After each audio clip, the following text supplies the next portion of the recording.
Welcome back, family, to another edition of the Family Bloodline Platinum Guest Series. Yes. And today we have, as always, another special guest with us. And the information that the guest is about to share is bar none, is ridiculously important, and the listeners should absolutely lean in to what's about to be shared, said, and pay attention to understand how it's going to affect not only them but their children moving forward. So I want to start off with a lead in, like I expressed before, and essentially just read your Meet Lyndsey off of your URL. And I want to do this just to begin to set the scene, uh, so that people can get a feel of who you are.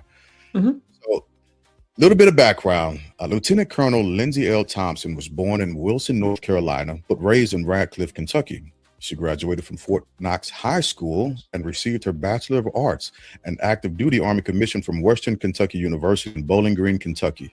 She later received her Master's of Business Administration from the University of Louisville, Kentucky. Due to the military, Lyndsey has lived in numerous places across the country and the world, to include New York, Georgia, Florida, and Japan, to name a few. She has two combat deployments. The first, to Afghanistan, was with the 10th General Support Aviation Battalion, 10th Mountain Division, as the Battalion Assistant S2, which, for those who don't speak military, is the Intel branch or Intel section, intelligence section. And that was in 2007. She refers to this experience in her writings and a number of her speeches. This was followed by a second deployment to Iraq. And so, just again, to give a little bit of background before we jump to you, uh, Ms. Thompson is an active duty military member and a CEO, and we'll ask what you're the CEO, the name of your company, but a CEO, an author, and we'll explore your book momentarily, and a speaker as well, which is phenomenal, which is absolutely phenomenal. So with those things being said, let's lean into you so we can learn a little bit more about you as we go. So please tell us a little more about you that your introduction doesn't actually say. Well, where do I start? The introduction pretty much covers the rudimentary aspect of my life, but it doesn't so much cover why I do what I do and why I'm trying to transition into the Gen Z speaking and operating world after the military. So I never had any children of my own. However, I do have 11 godchildren. So all of them ranging between the age of 15 and 24 now. So all of them are inside of that Gen Z range, right? And I've always believed that the Lord saw fit to not allow me to be a parent because he wanted me to be able to pour into so many of the other children in my life. And that is what I'm hoping I am able to continue to do after the military, which is why I wrote the book.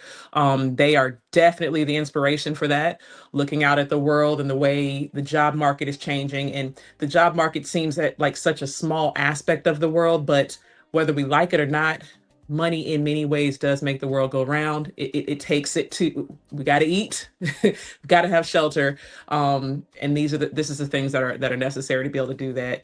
So I wanted to make sure that as my kids grew up and transitioned into the world, that they'd have the tools that were necessary to continue to compete and compete from the forefront, as they go out into the world looking for those jobs and looking for that manner in which to sustain themselves. So I'm a hard charger for my kids. That's really what it all boils down to. That's who I am.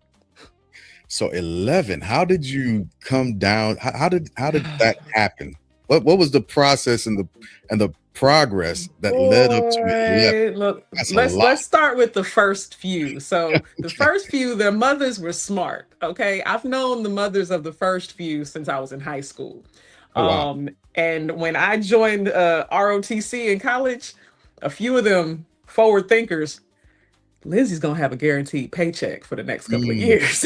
yeah, yeah, So yeah, let's yeah. go ahead and make sure we get on board with that one. Lyndsey's gonna be the good aunt with the good birthday gifts and whatnot for the next couple of Got years. it. So Yeah, so let's rock with Lyndsey. for sure. The others were just their friendships that developed into family. So their kids became my kids, and they just kind of I kept collecting them like baseball cards. So Yeah. so I've and the more I moved around, I'm one of those individuals where and I say it in my book, I'm a self-professed introvert. So when I move from place to place, I don't tend to make a lot of friends. I make one or two really good ones, and then they become family, and their family becomes family. So I take on their children as if they were my own. I'm Auntie Lyndsey to a number of kids out there. But again, it is a passion of mine as well. I love talking to kids. I love watching their eyes light up when something connects. Um, I think I have also that personality trait where I am the protector. I'm also the big sister. I have a younger brother, and it was always my goal to make sure that everything in front of him was laid out. He went to the same high school I went to initially before going to John. He graduated from the same college I graduated from. I remember when my brother was online, getting phone calls from my Eastern Star sisters that were still at Western. It was like, girl, your brother's out here looking like he about to cry. We don't know what's wrong with him. I'm sitting here thinking to myself, yeah, if you only knew what was wrong with him. But Yeah. it's it's it it's a protective aspect of me, and for whatever reason, the younger generation is what's catching it all right now. Yeah, absolutely. I'm on a level also, just throwing that out there. Uh, I've been Okay. traveling, yeah, been a traveling man for a while now. All S- right. Yeah. So you also, I've noticed something in one of your contact uh, descriptions with 1908, I believe it said. I am. I am also a member of the sorority Alpha Kappa Alpha Sorority Incorporated. Okay. So yes, I'm a legacy. So my mother is an AKA, my brother is an Alpha. So yeah, we're holding the D9 down. I dig it. I dig it. That's great. That's great. I have a niece. I think I said this before. I have a niece that is a part of AKA out in Mhm. Illinois. So shout out to you, Mackenzie. So let's jump into a little bit further. You how many siblings do you have? Just the one, my younger Okay. brother, Desmond. All right. And I want to jump into the military aspect of you. And the reason why Mhm. is I listened to the podcast that was describing your book, right? Phenomenal, by the way. And Thank we'll look you. at that also. What have been Well, let me start here. Describe your military journey thus far and where you are now and what you hope to accomplish.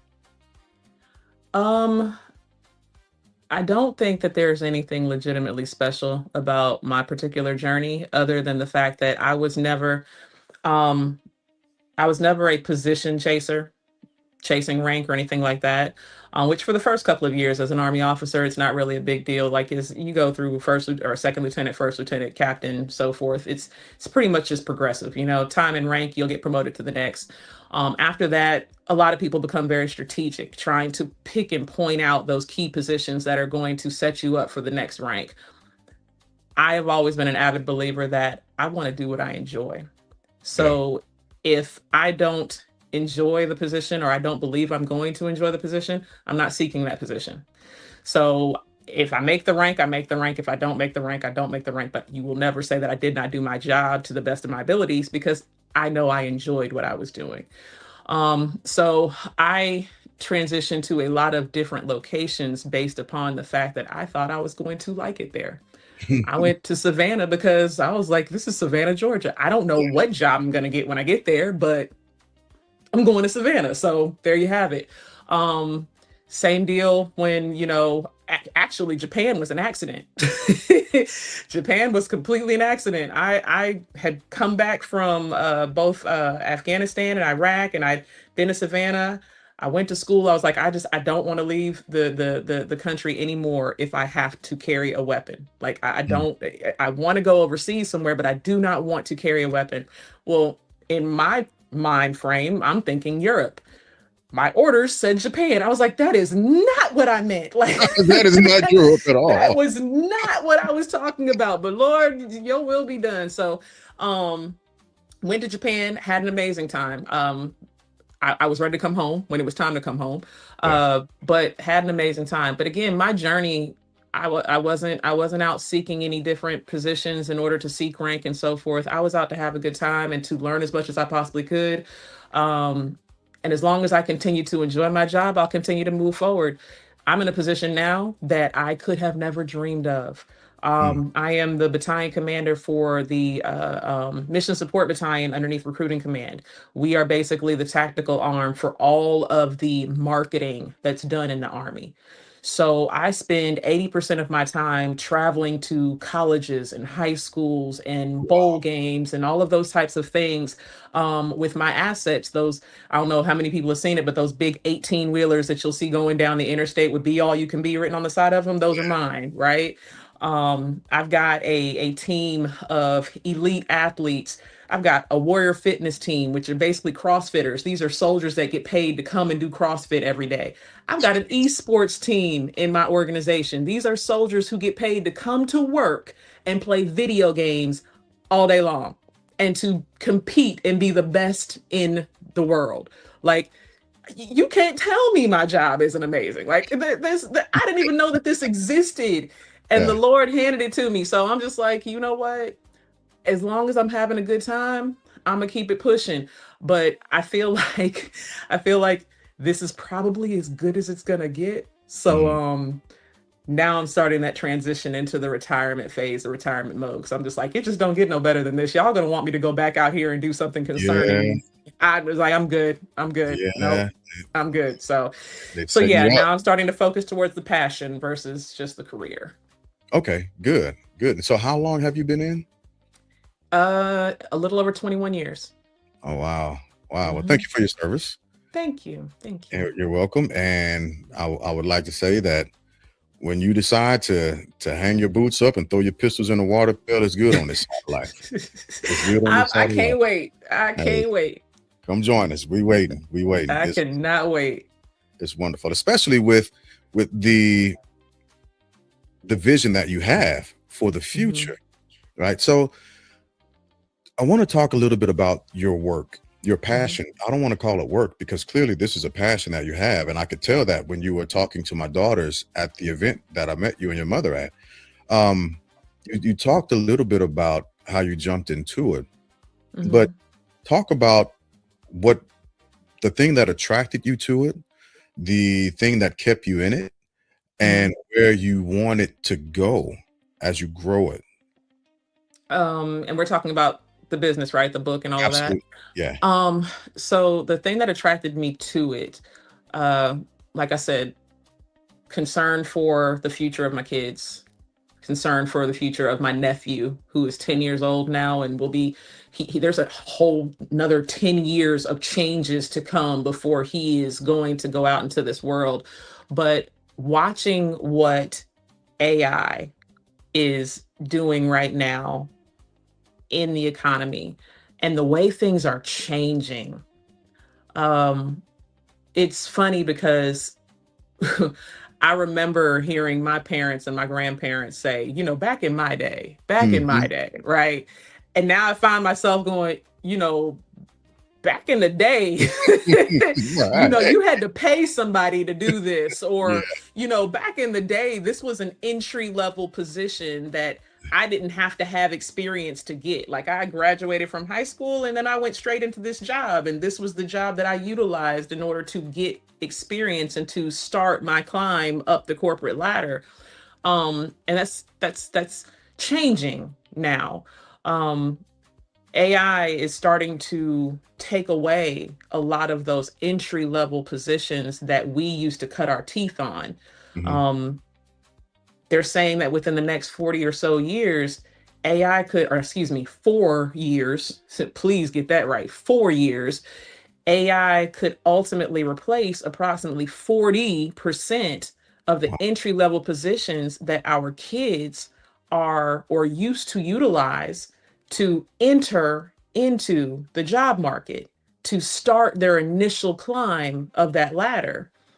So now you've got 40% fewer entry level positions available for our kids.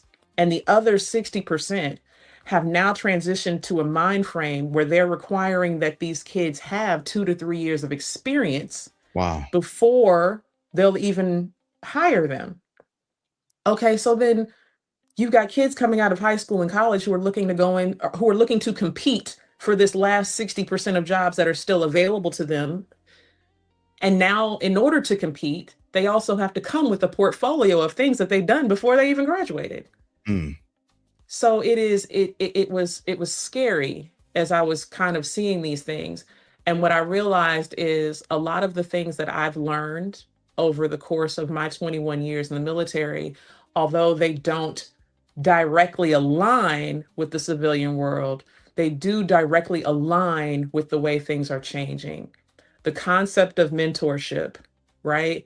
Mentorship is something that is beaten very heavily in the military. Go out and find someone who's done what you're trying to do, somebody within your branch, someone within your field who can kind of help you navigate the positions that you should hold in order to continue to progress through the ranks, right?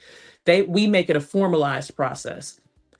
Mentorship is a cheat code for success in any realm. Going out and finding someone who is currently doing what you want to do, going out and then finding someone who has already excelled in the spaces that you want to excel, and having a cup of coffee with these people, Yeah. asking them questions, asking them how they did what they did, their input, their advice, all of these things. And if they feel so inclined to truly invest in you, they have the ability to introduce you to people who will then open up doors for you that you didn't even know existed. They have the ability to show you which potholes to avoid, which courses to take, which ones are just complete waste of time, right? They're saying now that when it comes to the hiring market, 80% of jobs right now are coming through by way of people who know people. It's Oh, being wow. introduced to something. Resumes and all of that, they're great. But if they don't say the right thing and they don't come with someone behind them who basically does a handshake and says, I vouch for this person, you fall to the bottom of the rung. The other thing is leadership. Leadership is Mhm. something that the military has instilled in us since the day we joined. Leadership is the trust aspect of employment. Leadership shows the people that you're working for, those possible employers, that they can trust that you can communicate. They can trust that you can lead. They can trust that you can actually navigate conflict. That's what they're looking for. They're looking for that maturity and that leadership already instilled.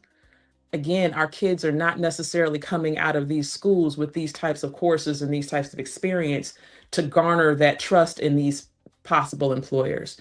And then finally is the real world experience piece, and that's the proof. That is the proof positive that I can do what you're paying me to do, or what you're saying you're going to pay me to do. Um, they're not looking for trainees anymore. They're not Mm. hiring you to teach you. They're hiring you to execute. And they want proof positive that you can execute what they're hiring you to do. So, again, the last 60% of these entry level positions are looking for you to come with a portfolio that states, these are the things that I've done. Well, where do they go to get that experience if all the jobs that they would have utilized to get the experience now requires that they have experience to get the job? Yeah. Well, that's where we talk about in the book getting creative. Things like internships. Internships are the new gateway to an actual career. They're using internships as not as part of the hiring process now.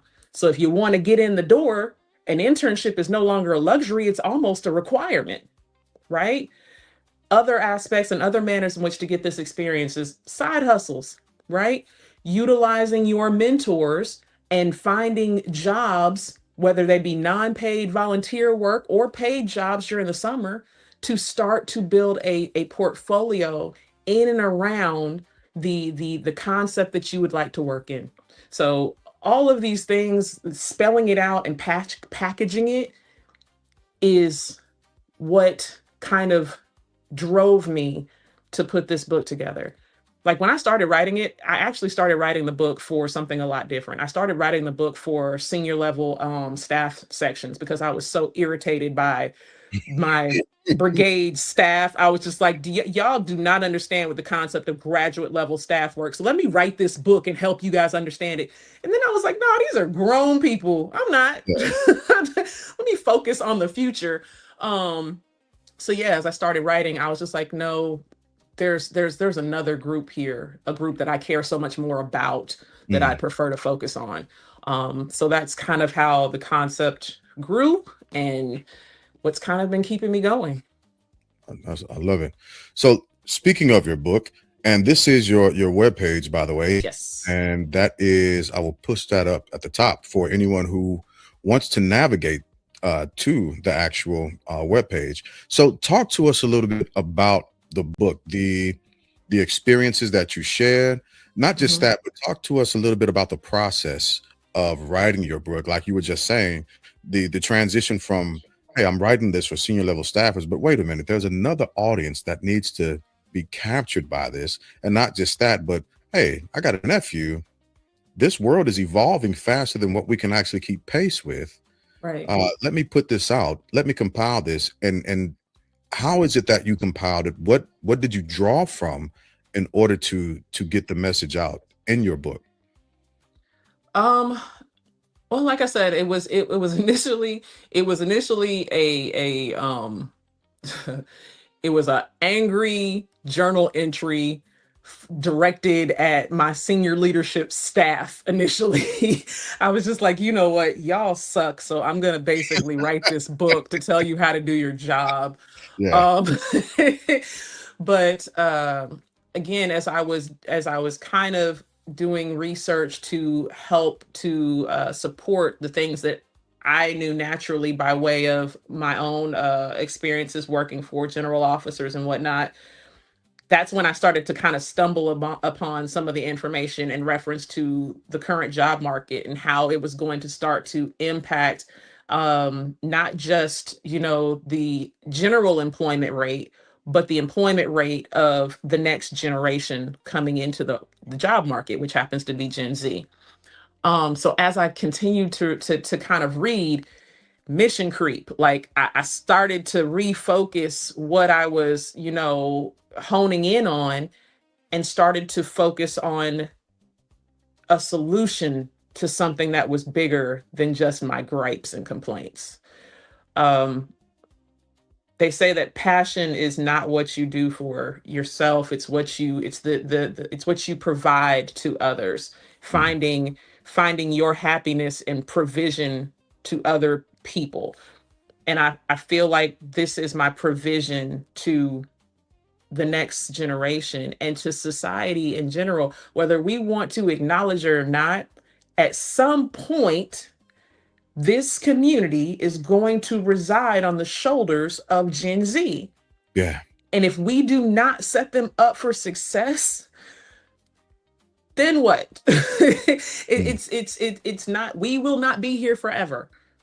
At some point, we are going to completely hand the reins over to them. And when that happens, they have to be prepared to take the reins. And right now, we're not doing them any justice. We're I not. I So agree. this was definitely just a carry on for, you know, the my attempts to set them up for success. Yeah. I agree wholeheartedly with that. I do my best to. I think that I have lost you on mic again. I got you. Okay, so continuing and moving forward, I've jumped again. This is on your webpage, Mhm. www.booklyndsey.com, and this is an overview. What I'm showing now is an overview of your actual book, which again is fantastic. Mentor Me: A Quick Start Leadership and Career Guide, Mhm. and you have this space down here. What is this exactly? Is this getting? It says send my free guide. Free guide to what exactly? So it is a quick start leadership guide. It's basically a very, very, very brief summary of the main concepts within the book and a little bit of elaboration on them. So again, kind of discussed it, mentorship, leadership development, and the actual requirement for real world experience and how to go about getting it. So that quick snapshot is kind of a quick bulletized, cheat sheet of some of the things that are in the book. And then, of course, the book itself will elaborate on that. That's awesome. Yeah, I highly recommend for all the listeners to go to the webpage, look at the resource page. First off, order the book. Let me start there. Get the book. It's worth it. I'm going to get 4 copies. Actually, I'll probably get about 6 because I've got 2 nieces that I want to get this to also. Actually, it's going to be more than that. I got bonus babies. Okay, so listen, keep it going, keep it going. Yeah, I'm definitely going to get some copies of this for sure. But I want to make sure I get it out because the information that you're putting out, and it's not just theory, right? And there's a clip that talks about a lot of people going through theories, and even you going through a theoretical portion of your career coming out of college and then going into the Army and then being hurled into a real world experience during a deployment, right? And so that's not just theory, but it's practical application. Absolutely. And the information that's shared is real, right? This is real information. So you were talking to us a bit about the movement of the book, the process of the book, and I want to highlight one of your quotes, right? This right here: leadership is a behavior and not a position. Where did that come from? I'd love to say that I coined it, but I'm pretty sure I didn't. You can find it in multiple versions all over the internet, and I can't remember the individual who initially stated it. It wasn't exactly like this, but a version of it. But the purpose behind it is I need these kids to understand that in order to get ready for something, you have to start preparing yourself before you're placed in the position, right?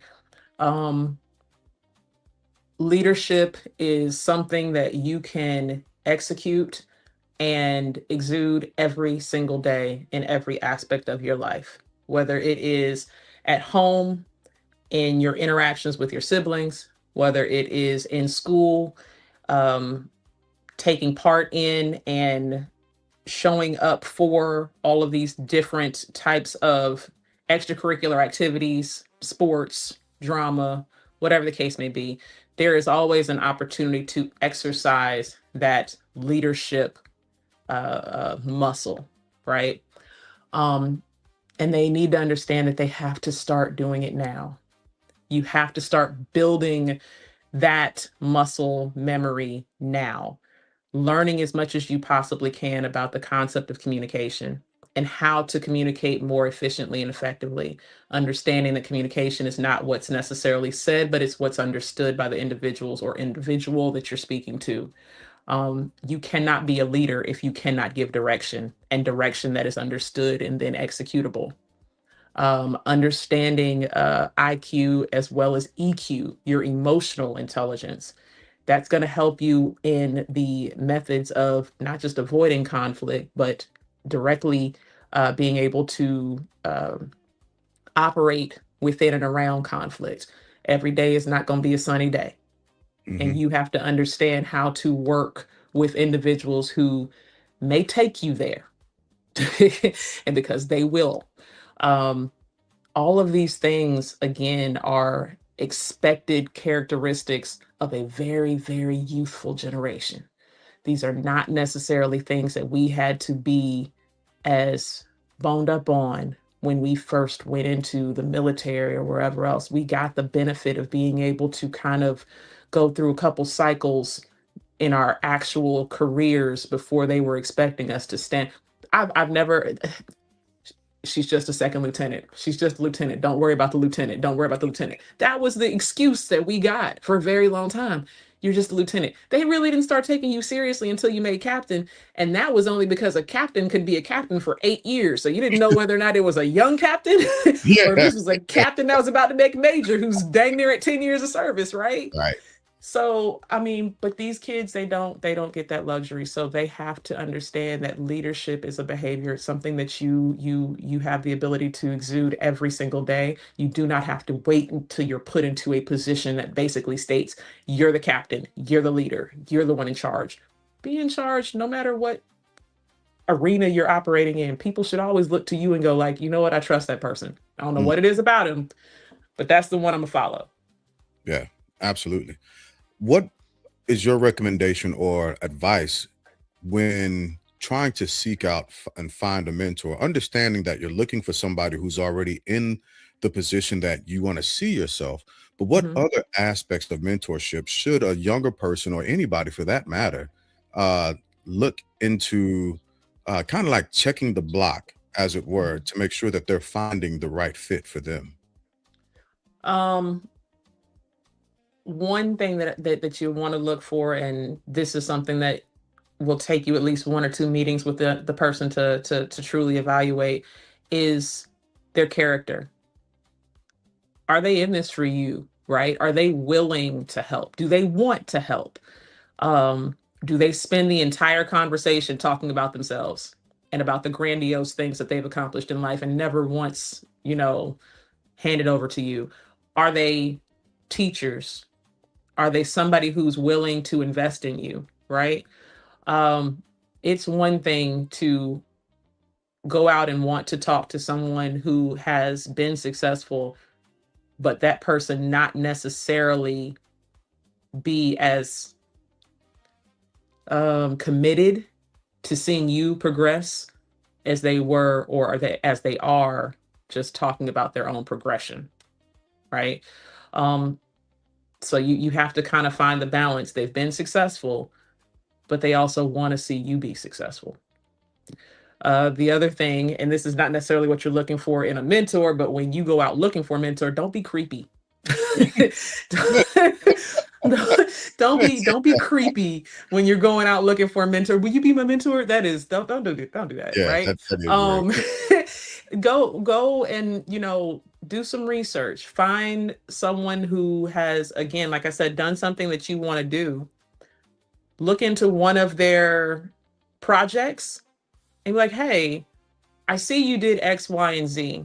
I'm actually interested in doing that as well. I was wondering if you might have a few minutes to talk about that and, kind of give me some ideas as to how I might be able to do something similar. Right. It's a lot of different ways that you can go about it, but don't be creepy. Yeah. I'm a- I might have to put that on one of my other podcasts.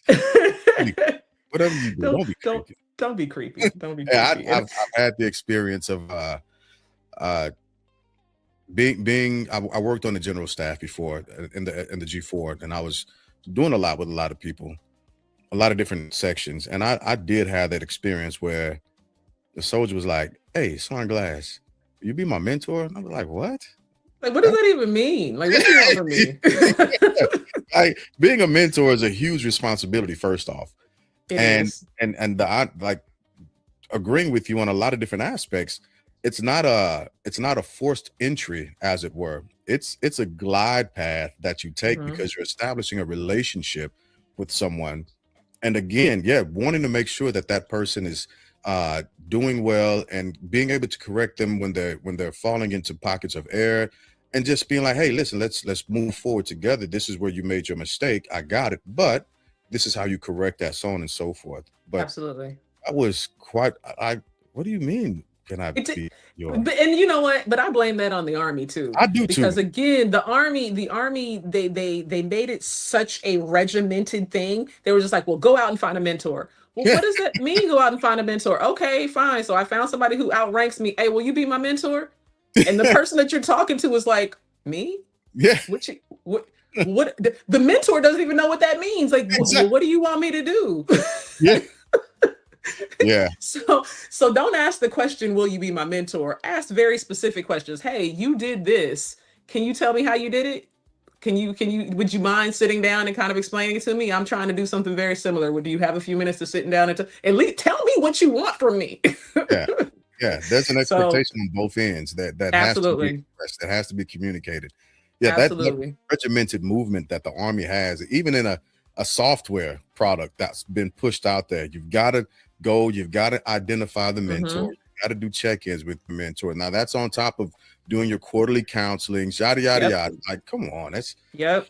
Yep. it's a And very then serious. again, they never explain what the roles of both of those parties are. And the other thing that I discuss in the book is the role of the mentee. Like, in Mm, order to go and get yourself a good mentor, you have to be a good mentee as well. And what does that mean? That means coming to these meetings prepared to have the conversations. If your mentor is leading 100% of the conversation and you're just sitting there in absorb mode, you're not doing it right. You mm, should have some very specific questions when you go meet with this individual, and then be open to feedback. This is when your EQ comes into it. If you're one of those types of people that shut down when you're giving criticism because you think you either know it all or you just simply don't know how to take criticism, you're not a good mentee and you're not going to get anything out of this. You're really not. And then when they give you feedback, come back the next time prepared to give them feedback on the feedback they gave you. Did you execute what they suggested? They mm. want to hear that you did what they spent their time investing in you to tell you to do. And if it worked, great. Tell them that. If it didn't work, great. Tell them that, right? And they can help you kind of tailor that. But it's a two-way conversation, it's a two-way street. You don't get to just sit at the table and go, go. That's Right. not how this works. Yeah, yeah, absolutely. And I would surmise that you have a lot of experience in the mentor mentee ballpark with A 11. little bit, just a little bit. A little bit, but more so honestly, and well, now I think about it, probably in both realms, but I was probably the one making the mistake as a junior and doing exactly what that young soldier did to you. Yeah. Man, will you be my mentor? What does that even mean? I did it to a 3-star. Oh goodness. I Oh did it to it. I was a young captain, and there was this general that came out. It was an African American female. I was just so taken aback by her and this, that, and other. So I shot her a note. I was like, "Man, will you be my mentor?" This woman had never met me before. yeah. Like, and I could now that I'm more senior, I can kind of hear her thoughts. Bless her heart. That's what she Right, wanted to right. say. Bless her heart. Bless her heart. Just it is what it is. But the mentorship that I do now, it is much more natural. So the soldiers that I mentor now, they don't even realize that that's the relationship that we have, because Mm, typically they'll just kind of roll past my office or shoot me a message on Teams. Hey, ma'am, I was just wondering, you got a second? I just wanted to float something past you real quick. Cool. Ask the question. I'm definitely here to listen and give you any feedback. So it's not that dress right dress, rigid platform that the military had kind of established for us. It is a much more fluid relationship. yeah, that's really, really important to say. Uh and explore. And like just like you just described, a lot of people, not just soldiers, but a lot of people experience mentorship just in passing with people that they come in contact with every day and don't really Mhm. realize that that's what's happening. And Absolutely. and then that just goes to the length and breadth of what mentorship can, should, and it is oftentimes on its surface. It's the quick ability to communicate, correct, redress, be a sounding board for somebody. Hmm. And that's from the mentor aspect. And then from the mentee aspect, also be vulnerable enough to ask someone for that assistance, for that critique, and that guidance as well. Absolutely. So yeah, that's Absolutely. very important to say. Thank you for pointing that out. So let's talk about your the speaking aspect of you.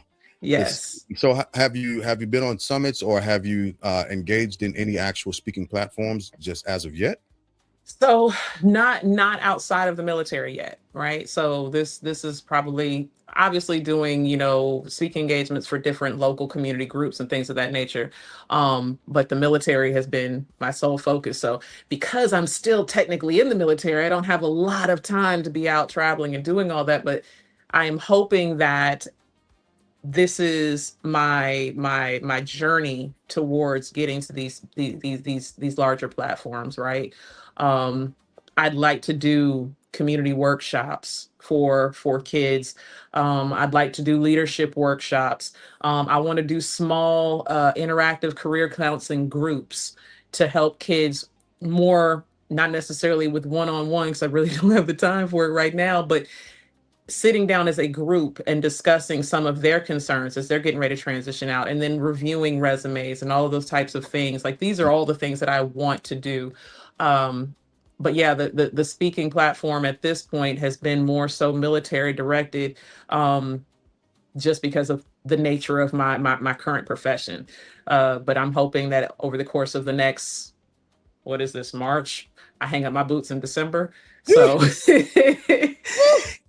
come December, I want to hit the ground running, and I want to be able to go out and do, the high school commencements and all of those things. Speaking of which, this book is an amazing high school and college graduation gift. We're getting ready to go into the graduation season. So for those who are still out there figuring out what they're going to get their graduate for graduation, definitely a spot on target, spot on gift. But yeah, I'm hoping to step that up after, I kind of release myself from the military reins. Yeah, and so December can't come fast enough. Right? Cannot. Senioritis is kicking in, boy. I get it. I get it. It's a thing. It's a thing. And when you get there, I'm glad that you're leaning in on what you want to do now. And I try and take my time to say this whenever I have the opportunity for service members who are on the cusp of exiting, right? Doing your final exodus from your military mission. It's worth stepping into the things that you want to do now. Right. Right. If you see yourself as an accountant and you've already got your degree, well, then you need to start practicing that craft now. And if you don't have your degree, position yourself to receive and get your degree, right? Whatever you're going to do, wherever you see yourself in the future, you should start doing it at the very least, 2 years before you exit.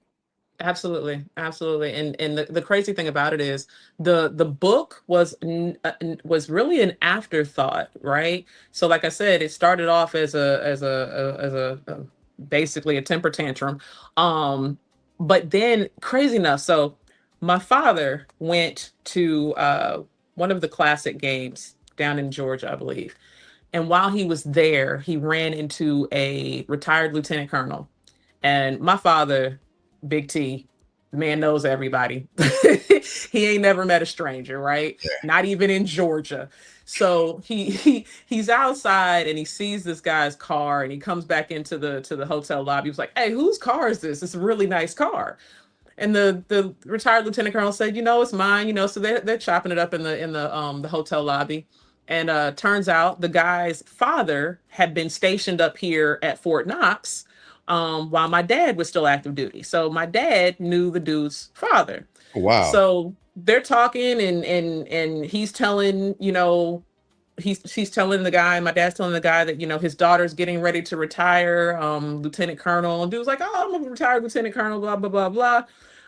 He's telling him what I wanted to do. He was just like, "Well, she wants to go into public speaking. She wants to focus on, Gen Z and blah, blah, blah. And she's trying to write a book." This dude was like, "Hey, I've got the perfect person for her." So he hands me the card of a retired Air Force Master Chief who owns his own publishing company.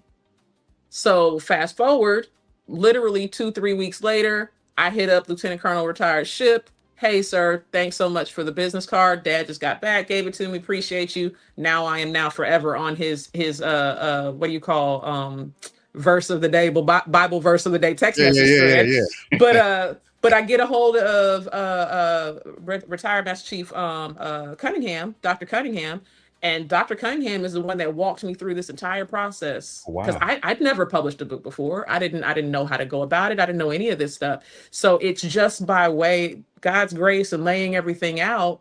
But Dr. Ship, Lieutenant Colonel retired, became a mentor.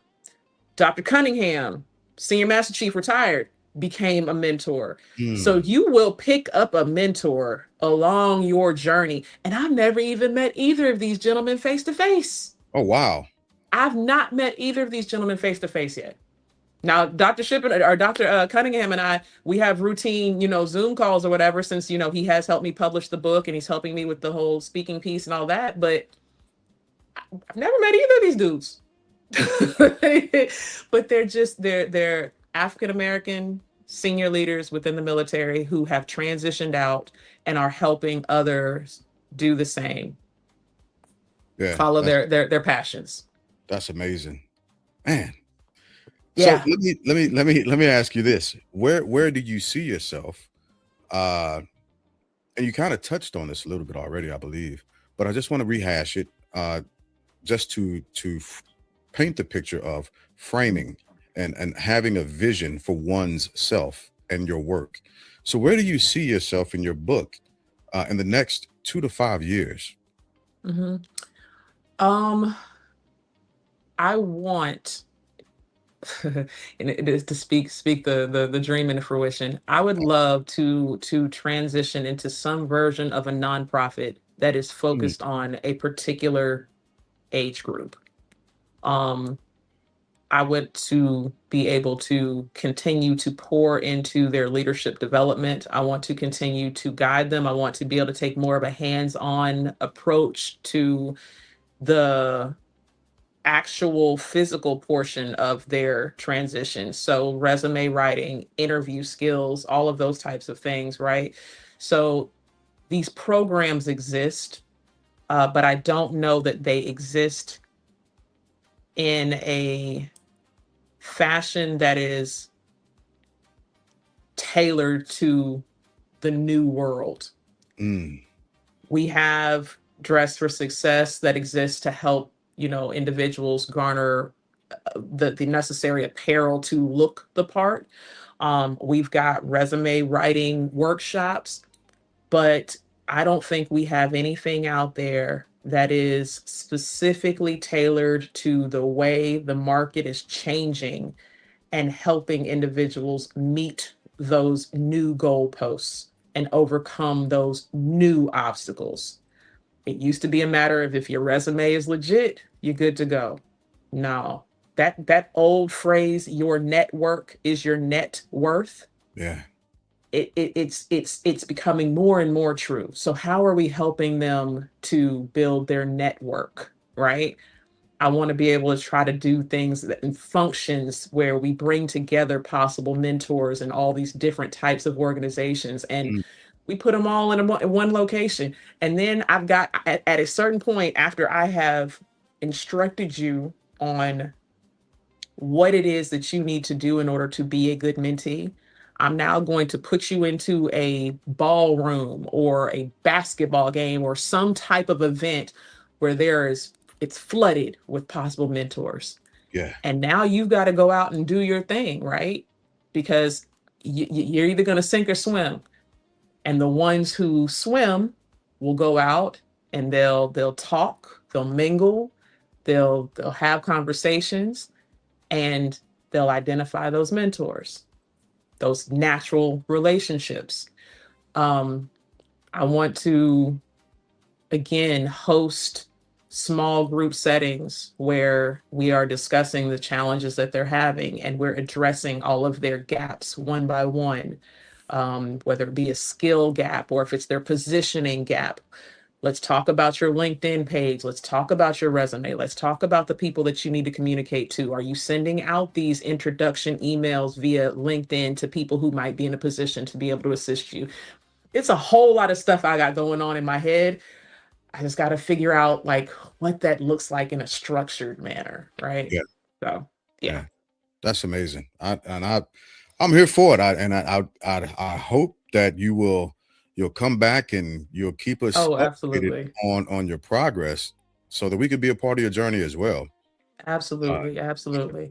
like I tell all of our guests, the Family Bloodline Network, we're just as invested in hearing what you're communicating as what you're putting action to and in as well. So we Absolutely. definitely want to make sure we keep up with you throughout your journey. So we are going to transition to the end of the interview, unfortunately, because I think we could talk about this all day. I absolutely love the vision, the heart and the passion that you have for the future. I've said on other uh, platforms that I have, the consumerism that our culture has, and what it's been projected to over the next few years, and how much we're actually putting and investing back into our own community, and it's primarily lost. And the fear that I have with that loss, that degradation, as we continue, is we will debase ourselves to a point to where we don't own anything, and we're Mhm. hurled back into nothing more than a position of servitude, and Right.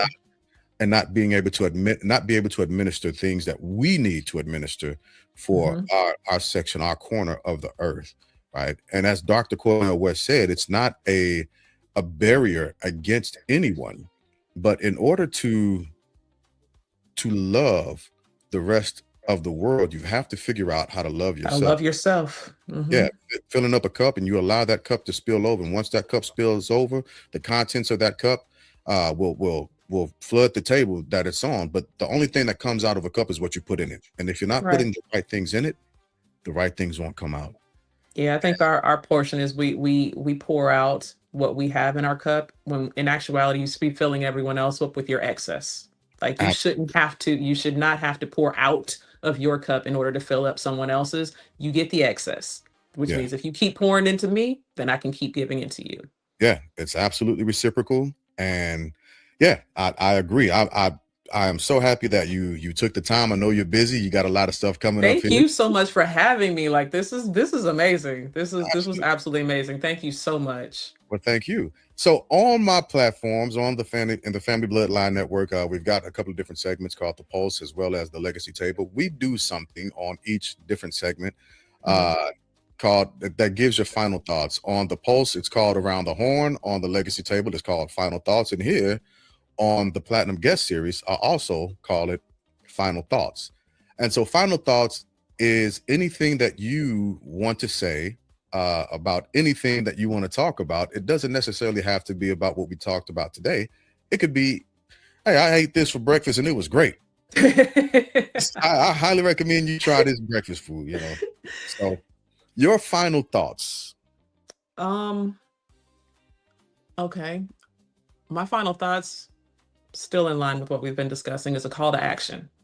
Mm, And it's not necessarily a call to action to our youth, it's a call to action to the millennials, Gen X, and so forth. They need us. We have been blessed in the fact that a number of us have established ourselves in very successful positions. And it is time to turn around and give back. If you are not mentoring someone within our community, you are doing our community and the next generation a disservice. So I am asking, this is a call to action to my generation, to our parents' generation, to go out and actively seek someone who is looking for guidance, right? Yes, a lot of the responsibility should fall on them to come and look for a mentor, but doesn't always happen that way. And some of our kids are very introverted and have not really mm, expressed them. They haven't gotten a hold of who they are yet, and they need a little bit of help. So that is my call to action to the other generations. Go out and help, seek out, give guidance, do all the things, right? Help them get that experience, pull them under your wing, and hey, get some free labor while you're at it. Internships are awesome. It's unpaid labor, but they get to reap the benefits of the actual experience. So that's my final thought. amazing. Amazing. So as always, I absolutely again I appreciate your time and your patience. For everyone who's going to come across these videos, I ask that you share and have the person that you shared it with share to somebody else and continue that trend. Make sure for the YouTube, go to the YouTube, go to the Instagram, follow, like, and subscribe to these pages. The YouTube and Instagram are the same. It is at LDR Ship Enterprises. Make sure that the LDR, the S, and the E are capitalized on YouTube, and go forth and do great things with that. Interact, ask questions, pick brains, Absolutely. and again, assist where you can. So once again, thank you for hopping on. I appreciate you. Thank you for your time. Stick around with me for a moment, and we will see you all on the next round of the Platinum Guest Series. Thanks.